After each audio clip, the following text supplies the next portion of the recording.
हे students, हमने अभी अभी पढ़ा है एम्पलीट्यूड मॉड्यूलेशन क्या है। तो अब हम जानने की कोशिश करेंगे कि फ्रीक्वेंसी मॉड्यूलेशन क्या है। देखिए, जैसे कि मैं आपको बता रहा था कि ये हमारा मॉड्यूलेटिंग सिग्नल है, ये हमारी कैरियर वेव है, यानी इसके ऊपर हमें कैरी करना है, यानी ओवरलैप करना है।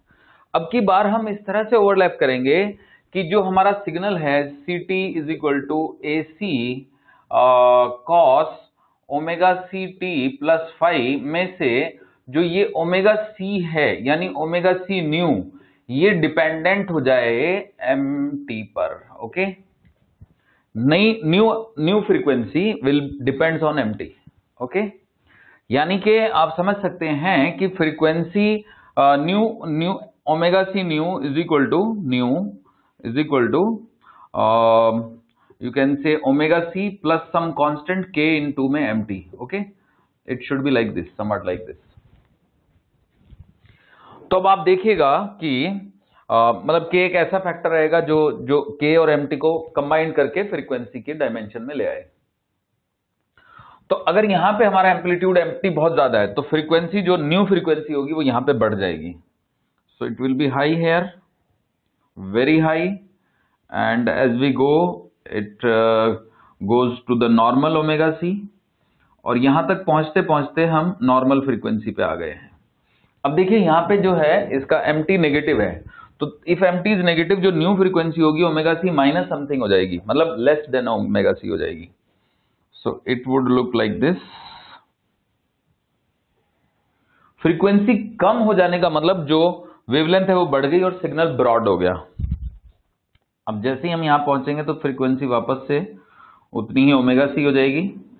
फिर उसके बाद यहां पे सिग्नल जो है पॉजिटिव है तो फ्रीक्वेंसी यहां पे बढ़ जाएगी। ओके,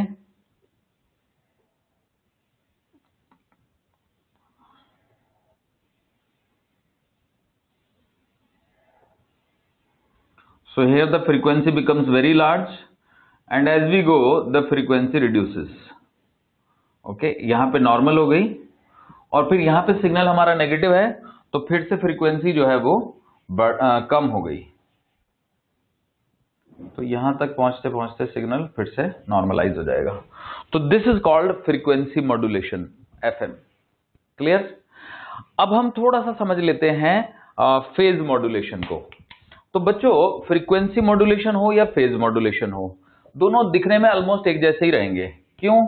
क्योंकि मतलब अगर हम प्रोसेस की बात करें तो डिफरेंट रहेगा, बट लुक उनका एक जैसा ही होगा। इसमें यहां पे मैं फाई जो है, फाई टी जो है वो हो जाएगा फाई नॉट यानी initial plus some another constant के डैश इनटू में mt, यानी फेज बदलेगी। अब फेज किसके अकॉर्डिंग? अब फेज बदलने का मतलब यह है कि साइन या कोसाइन। अब साइन या कोसाइन हो तो वो दिखने में तो ऐसे ही होगा ना, तो इसलिए डायग्राम में हमें बहुत ज्यादा नहीं पता चलेगा, मैथमेटिकली वो डिफरेंट हो जाएगा। ठीक है ना? तो जब हम डायग्राम देखेंगे फेज मॉड्यूलेशन का, तो फेज मॉड्यूलेशन का डायग्राम भी फ्रीक्वेंसी मॉड्यूलेशन जैसा ही रहेगा बस। ठीक है, दिस इज माइनस AC क्योंकि एम्पलीट्यूड तो बदलना ही नहीं है। एंड ये रेफरेंस लाइन बना देते हैं। ठीक है, ऐसे।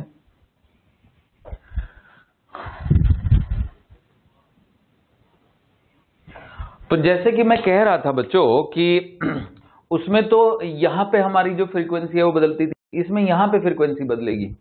जैसे कि ये तो नॉर्मल फ्रीक्वेंसी है और कुल मिला के यहां पे फ्रीक्वेंसी बहुत हाई हो जाती है। Okay, imagine the frequency becomes very high and here the frequency becomes very poor, इस जीरो पे। Okay,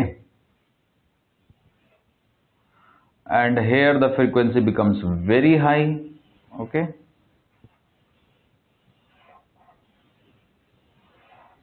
and again it becomes very poor। okay, तो आप समझ सकते हैं कि दिखने में, क्योंकि फेज बदल रही है तो फेज में ये टर्म तो आई गई ना, तो वही फ्रीक्वेंसी जैसे ही सीन है। राइट?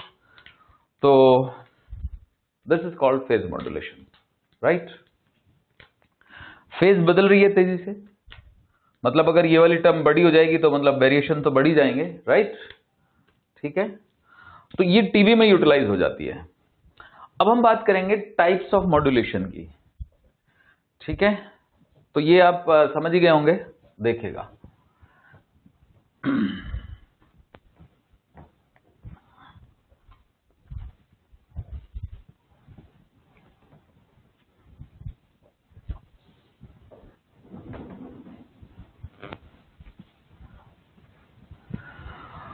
तो जो ये मॉड्यूलेशन मैंने आपको सिखाया था, ये मॉड्यूलेशन एनालॉग है। दो तरह का होता है मॉड्यूलेशन, राइट। मतलब कम्युनिकेशन सिस्टम, एक होता है एनालॉग कम्युनिकेशन,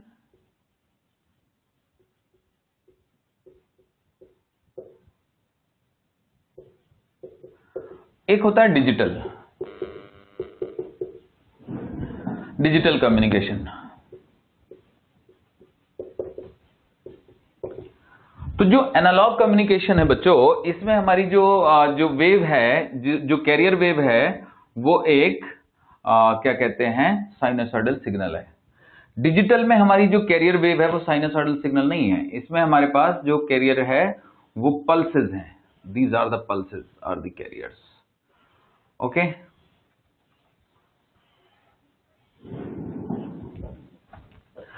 अब ये जो एनालॉग है ये तीन टाइप का हो गया, जैसे कि M amplitude modulation, frequency modulation और आपका फेज मॉड्यूलेशन पीएम।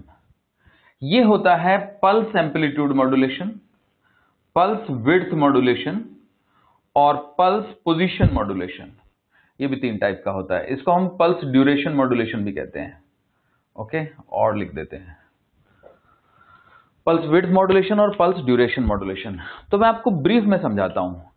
इन पल्सेस के एम्पलीट्यूड्स अगर क्या कहते हैं वेरी करने लगे मॉड्यूलेटिंग सिग्नल के अकॉर्डिंग, तो वो पल्स एम्पलीट्यूड मॉड्यूलेशन कहलाएगा। क्लियर है? जैसे कि आप ये सोचो, एम्पलीट्यूड मॉड्यूलेशन में क्या है। ये मान लीजिए कि हमारा क्या कहते हैं सिग्नल है जो हमें ट्रांसमिट करना है, ओके, ऐसा है ये। तो ये हमारे पल्सेस हैं। तो पल्सेस के जो एम्पलीट्यूड हुए बच्चों, तो इसको हम पॉजिटिव भी बना सकते हैं, राइट। मान लो तो हमारे पल्सेस के जो एम्पलीट्यूड हुए, मान लीजिए कि हमने यही वाला यहां पे बना दिया ऐसे, ओके। तो हमारे सारे पल्स पॉजिटिव हैं, पर उनके जो एम्पलीट्यूड हैं वो इस सिग्नल के अकॉर्डिंग वेरी करने लगे। मान लीजिए पल्स पास पास हैं, या थोड़ा दूर दूर भी बना सकता था मैं, ओके। तो पल्सेस के जो एम्पलीट्यूड हैं, they are varying according to this signal, so this is called pulse amplitude modulation, okay.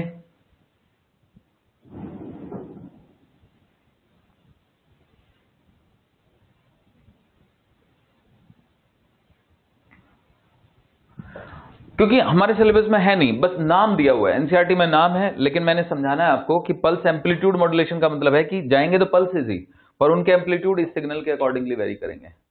फिर दूसरा है हमारा पल्स विड्थ मॉड्यूलेशन। तो पल्स विड्थ मॉड्यूलेशन में क्या है, जरा देखिए, मैं आपको समझा देता हूं, देखिएगा। जो हमारे पल्सेस हैं उनके एम्पलीट्यूड फिक्स हो गए। यहां पे जो हमारा मॉड्यूलेटिंग सिग्नल है वो बिल्कुल ही छोटा है, तो पल्स की विड्थ बिल्कुल ही कम कर दो आप, बिल्कुल कम। और यहां पे जो है ना मैक्सिमम विड्थ कर दो आप, make the width very large. यहां पे भी width, make the width very large. यहां पे विड्थ जो है वो थोड़ी कम करेंगे, यहां पे थोड़ी कम करेंगे, okay. So you can see that के जो विड्थ ऑफ द पल्सेस है that is changing according to this signal, okay. So this is called pulse width modulation. तो यहां पे भी एक पल्स बनाएंगे हम, और फिर ऐसे। I hope you got it. फिर एक होता है पल्स पोजीशन मॉड्यूलेशन। उसमें ना हम पल्स का एम्पलीट्यूड चेंज करेंगे, ना हम पल्स की क्या कहते हैं विड्थ चेंज करेंगे, बस उसकी पोजीशन चेंज कर देंगे। तो थोड़ा सा आइडिया उसका भी दे देता हूं मैं आपको, देखिएगा। जैसे नॉर्मली पल्सेस जो होने थे वो ऐसे होने थे, एक पल्स यहां होना था, एक यहां होना था, एक यहां होना था, एक यहां होना था, एक यहां होना था, एक यहां होना था, एक यहां होना था, एक यहां होना था, एक यहां होना था, ऐसे ऐसे पल्स होने थे। तो जब मॉड्यूलेशन किया गया, देखिए यहां होना था, इसको यहां होना था, इसको यहां होना था, यहां होना था, इसको यहां होना था, इसको यहां होना था, इसको यहां होना था, इसको यहां होना था, इसको यहां होना था। तो यहाँ पे पॉजिटिव एम्पलीट्यूड है, तो हमारा पल्स थोड़ा, ये वाला पल्स थोड़ा आगे खिसक जाएगा, यहाँ खिसक गया ये आगे, तो ये भी गया पर ज्यादा आगे नहीं गया। ये वाला पल्स जहां था वहीं रह गया लगभग, इमेजिन। ये वाला पल्स पीछे आ गया क्योंकि वो नेगेटिव है ना, ये पल्स भी पीछे आ गया क्योंकि नेगेटिव है, तो ये पल्स जो है वो लगभग जहां था वहीं है। ये पल्स आगे चला गया, ये पल्स और आगे चला गया। सो यू कैन सी दैट कि पल्सेस की जो पोजीशन थी वो शिफ्ट हो गई। देख रहे हैं आप बच्चों, ये पोजीशन थी पल्स की पर ये आगे गया है क्योंकि यहाँ पे जो एम्पलीट्यूड है वो पॉजिटिव है। ये पोजीशन थी पल्स की, देख रहे हैं यहाँ पे एम्पलीट्यूड नेगेटिव है तो ये पीछे आ गया। तो पल्स आगे या पीछे आ जाएगा, मतलब इसमें छिपी हुई है इंफॉर्मेशन। ये अगर हमने इसको इसके अकॉर्डिंगली वेरी करा दिया तो ये जो इंफॉर्मेशन है ये छिप गई इसके अंदर, तो वो छिपी हुई इंफॉर्मेशन जाएगी, फिर जो रिसीवर एंड है उस पर इसको डिकोड कर लिया जाएगा। क्लियर है? तो मुझे यकीन है कि आपको समझ में आ गया कि पल्स एम्पलीट्यूड मॉड्यूलेशन क्या है। Pulse amplitude modulation, pulse width modulation और पल्स पोजीशन मॉड्यूलेशन क्या है, नाम ही है मेनली। तो बस आपको समझना है कि ये डिजिटल कम्युनिकेशन के टाइप्स हैं, राइट। डिजिटल मॉड्यूलेशन भी होता है। क्लियर है? ओके।